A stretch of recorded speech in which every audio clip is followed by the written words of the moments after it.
तम्बाकू कितना हानि करता है, क्यों इतना दोषी बताया, इसमें इतना दोष क्यों है। एक हुक्का पीने वाला या सिगरेट पीने वाला, बीड़ी पीने वाला हुक्का पीवे, धुआं छोड़ा है, वो धुआं सारे घर में घूमे, वो नवजात बालक छोटे छोटे वह सो रहे हैं, उनमें भी धुआं, श्वास से उसकी बदबू जावा धुएं की, यानी पूरे परिवार के नाक में दम रखे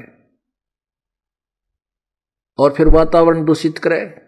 ओके की धुआं का जब छोड़ते हैं उसमें ना जाने कितने इस वायुमंडल में छोटे छोटे जीवाणु होते हैं, वो अंधे होकर नीचे गिरते हैं धुएं के इस इफेक्ट तक और पैरों तला करके मरते हैं। वो एक घूंट मारने से उसको कितनी जीव हिंसा कर दी, यानी कितना धुएं से कितना हानि कर दी। वो पाप उस तम्बाकू प्रयोग करने वाले के बैड अकाउंट में जाते हैं। और फिर हमारे परमात्मा ने ये मनुष्य शरीर दिया है परमात्मा पाने के लिए। इसमें ये ईड़ा, ये पिंगला, ईड़ा और पिंगला ये दो नाड़ी बताई जाती हैं अंदर शरीर में, और इनके बीच में मध्य में जाकर के एक सुषुम्ना नाड़ी है जिसकी सुई की नोक टेक है, ऐसा सुराख है जो भक्ति के प्रभाव से ये अपने आप ब्लड की तरह हवा भर के वो खुल जाता है और फिर उसमें से आत्मा अंदर जाकर के फिर नीचे मूल कमल से प्रारंभ होती है। अब क्या होता है कि उसमें तम्बाकू का जो पीते हैं तम्बाकू और नाका में छोड़ दिया करें, गोटा मारेंगे नो छोड़ दिया करें, तो वो धुआं जो है उस सुराख को पालिश कर देता है, परमात्मा के पाने वाले उस मेन गेट को बंद कर देता है। तो इससे बड़ा शत्रु हमारा और क्या हो सकता है। फिर इस जीवन का के फूकेंगे तो ऐसा गधे का ऐसा कुत्ते का, जब भगवान नहीं मिला इसमें, वो रास्ता बंद कर दिया। दास ने ये सत्संग किया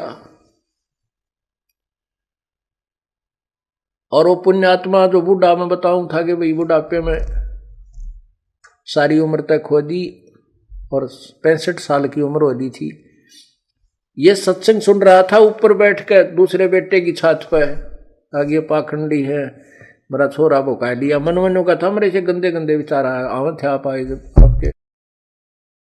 तो उसने पहले हम 3 दिन सत्संग करते थे, 2 रात को, अगले दिन सुबह कर करके फिर भोग लगा के हम प्रस्थान करते थे। तो पहले दिन तो उसने सुना बूढ़े ने सत्संग, और दूसरे दिन तो वो सत्संग जब अगले दिन भी उसने सत्संग सुना, भोग लगना था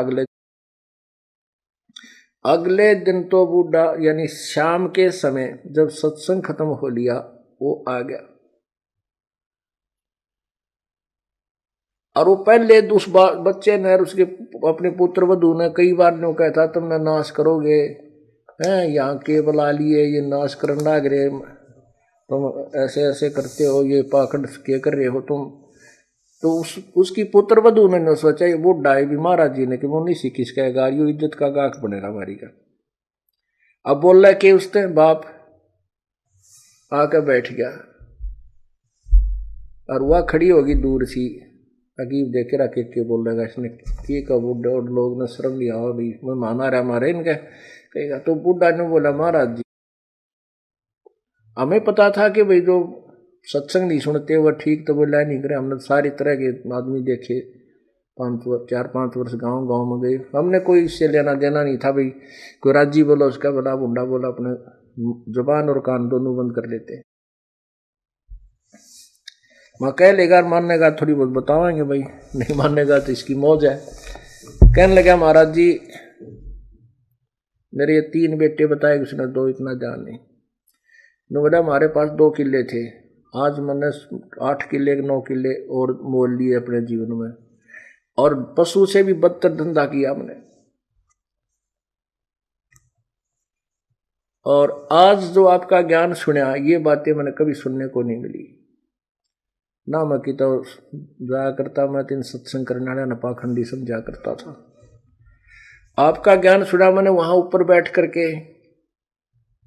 अब मेरा केरा होगा न्यो कह कर बूढ़ा रोन लग गया, जिस तरह बालक रोया करे न्यो पड़ के, मैं बोला की बात होगी, क्यों नहीं, क्या बात होगी। मैंने समझाया, फिर वो तो दिल सा उसका डट लिया, जब लग गया बताना। कहने का ये बात तो मैंने जिंदगी में कभी सुनी है को नहीं, जो आज आपने, मेरा तो कर्जा पाटन हो रहा, नींद नहीं आई रात को मुझे। मैंने तो इतने हुक्के पी रखे हैं कि हुक्का सीला नहीं होने दिया करता। अब मेरा कीड़ा होगा, मेरे जैसे पापी का क्या इलाज। जो मैंने सारा जीवन पशु से बदतर धंधे किए, और अब जी अब उम्र चली गई, अब भक्ति हो को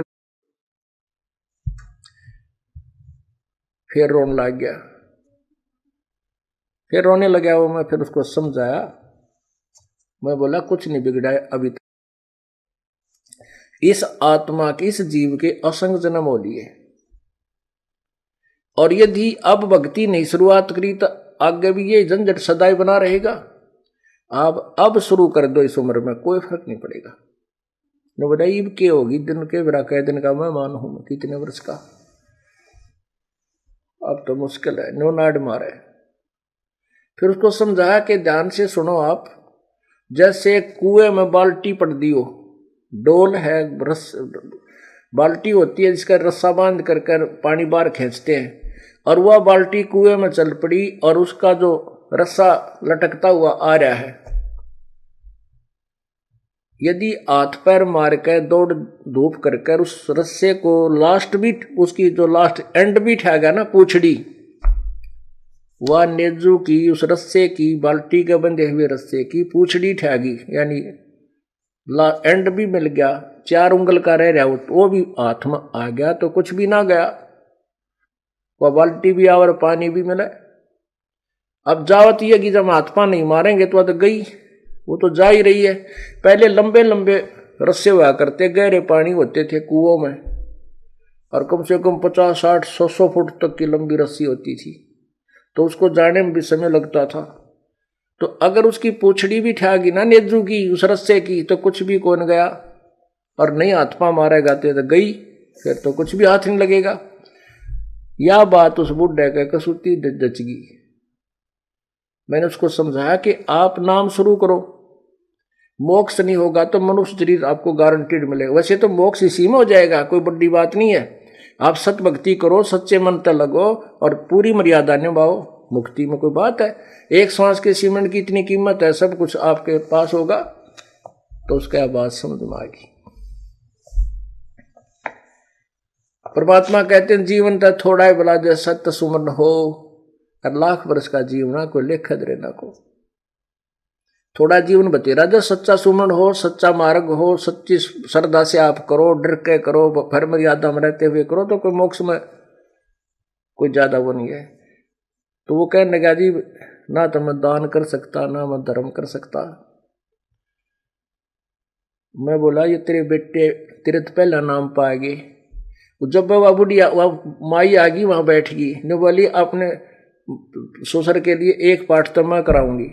मैं बोला देखोगे तेरे दान शुरू, परमात्मा पर लगो रास्ते आप खोल देगा, कोई दिक्कत। आप सुमन करो, आपने जो सुमन से बड़ा तो कुछ भी नहीं है, बाप के हाथ में कुछ नहीं है, मान गया। अपनी भक्ति करो, सुमन बढ़ाओ, सारा कुछ इसी में आ जाएगा। भक्ति करो डट के, क्योंकि दान धर्म सेवा जो है हम हृदय साफ करने के लिए कराते हैं। और ई बाप का कर्जा पाटन न हो यार, कुछ पाप करने की जगह रही नहीं। पाप तो आप केवल इसलिए करो थे कि ये ओका पीओ थे,